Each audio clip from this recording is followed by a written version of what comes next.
Welcome back. We have just seen suction evacuation procedure. Now dilatation and evacuation, that is the second procedure which is available for first trimester MTP beyond 6 weeks till 12 weeks. The procedure is almost same, but in dilatation and evacuation, instead of the suction cannula, we use ovum forceps. So once we dilate the cervix adequately, then the instrument called as ovum forceps is passed in, opened, products of conception catched, rotated and taken out. So this causes separation and helps the products to come out easily. So in this, the products are removed manually. We don't use suction machine. Over there the suction machine was used. Here manually we are trying to take out the products. Once the products stop coming, there is again gripping sensation, bleeding decreases. We come to know that the cavity is almost empty. And then again, to confirm that the procedure is complete or not, we perform curettage.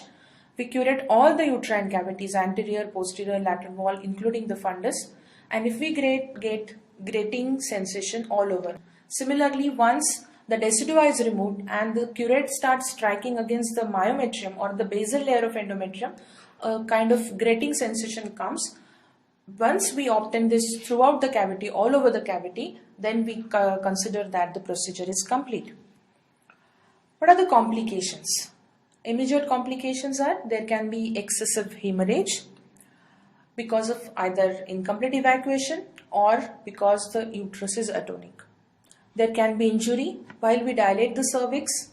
There can be cervical lacerations, or suddenly if the instrument goes through with her force, then there can be uterine perforation.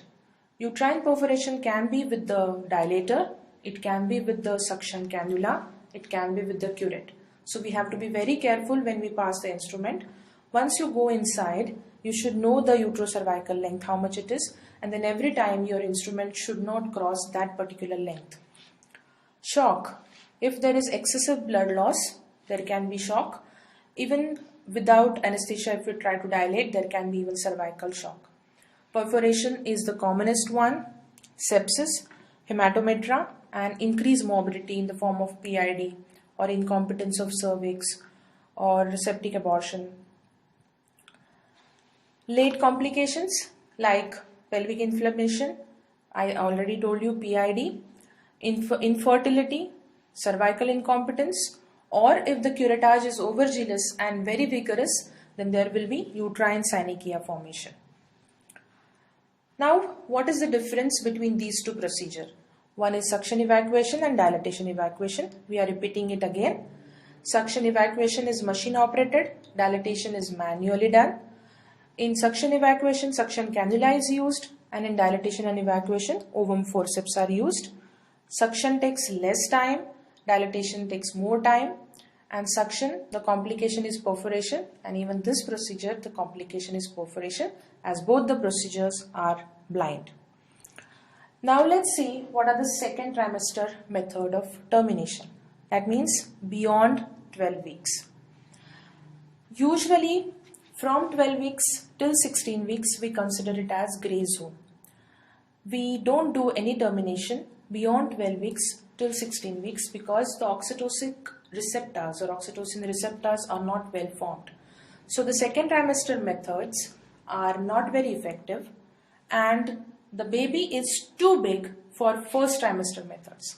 Means suction cannula will get blocked if we use it beyond 12 weeks because now the baby is too big. The bony parts are formed. So it's not very easy to suck out the baby.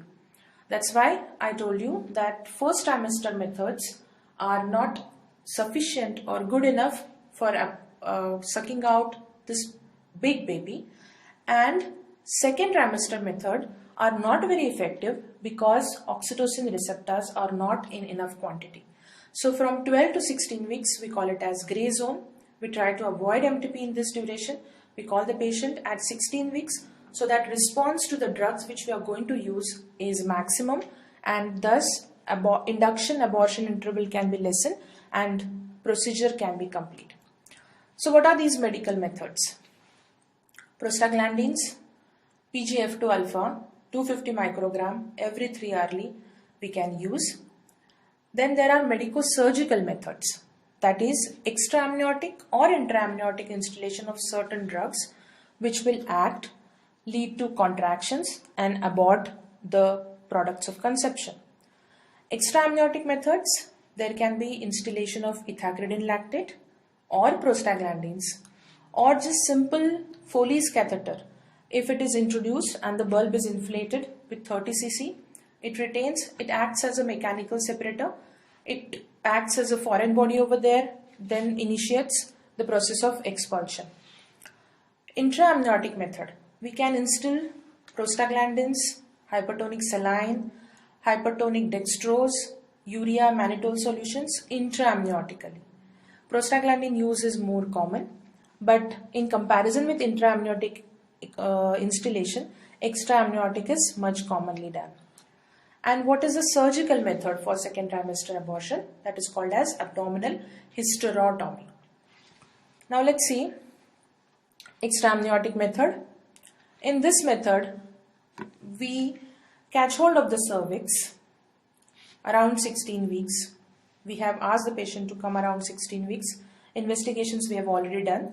In this procedure, ultrasound is very important. Ultrasound is important to tell us the gestational age, as well as what is most important is it tells us about the placental localization. Because if the placenta is situated on the os, then this method of putting in Foley's catheter or extra-amniotic instillation of any drug will lead to placental separation, and that will cause profuse bleeding.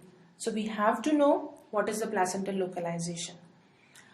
Once the placenta is localized, consent is obtained, MTP form is filled in, proper ground of termination checked in, then we take the patient for extra-amniotic instillation.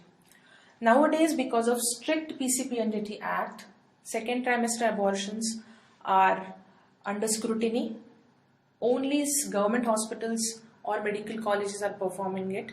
Private practitioners have almost stopped performing second trimester abortion because we need to give a valid reason why this pregnancy is being aborted after 16-17 weeks. Coming to the method, once the patient is in dorsal position, we catch hold of the cervix. Foley's catheter is inserted inside the uterine cavity. The bulb is inflated. It acts as a valve. So whatever drug we inject or instill inside, it doesn't come out. It also acts as a mechanical separator which separates the membrane from the uterine residua. Then ethacridine lactate, almost 10 cc per week. That means 150 cc of ethacridine lactate is instilled inside the uterine cavity. The Foley's catheter is tied to the thigh under traction, so it keeps acting on the os and helps to open up the external and internal os. How does it act? Mode of action, it releases oxytocin. Oxytocic action is because of prostaglandin, release of prostaglandin. Mechanical stimulation of the uterus by the drug as well as by the catheter, and oxytocic effect of the drug used. So combined action of all of them will lead to contractions and thus expulsion of the fetus. There is, in first installation, the success rate is around 80 to 85%. Few patients need second installation and then the rate is almost 100%. Induction abortion interval means from the time we start the procedure till the patient completely aborts. This is called as induction abortion interval, and on an average this interval is 24 to 48 hours. The mean interval being 36 hours. What are the advantages of this procedure? It's quite safe. There is no danger. We don't enter the maternal circulation. Bactericidal activity. The technique is quite simple and we are not opening the uterus, so there is no scar on the abdomen or on the uterus. What are the disadvantages? The failure rate. In 10% of the patient, the procedure fails to abort. Sometimes the interval is too prolonged, so infection chances are there. But if we give proper antibiotic cover, we can reduce them. Sometimes incomplete abortion, leaving the placenta inside, which requires surgical evacuation. And in case bleeding through cervix if the placenta gets disturbed by the catheter. In these cases, we might have to take help of hysterotomy. Hysterotomy is a procedure where the products of conception are extracted out of the uterine cavity before 20 weeks by taking an incision on the anterior wall of the uterus. What are the indications where we want to go for this particular procedure? Mid-trimester MTP where other methods have failed, like extra-amniotic instillation we have done once, done twice, but still the patient just failed to abort.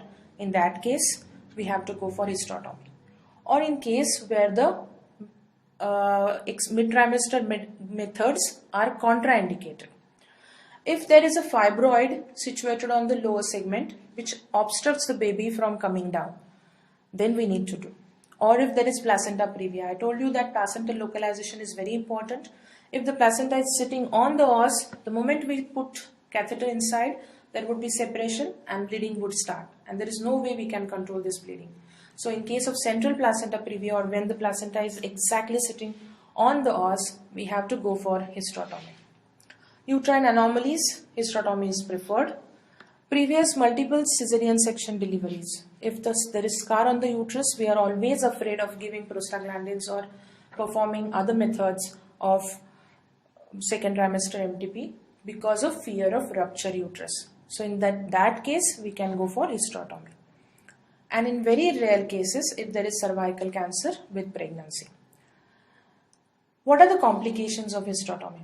It's an operative procedure.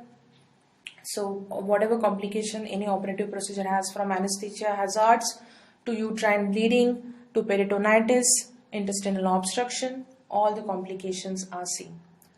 Remote complication, there can be menstrual abnormalities in the form of menorrhagia, irregular periods. There can be scar endometriosis or scar rupture. This is a weak scar. Hysterotomy scar is a weak scar. So that in subsequent pregnancy, she can have scar rupture in labor. Elective cesarean section is preferred. So this finishes the topic of MTPs. Thank you so much.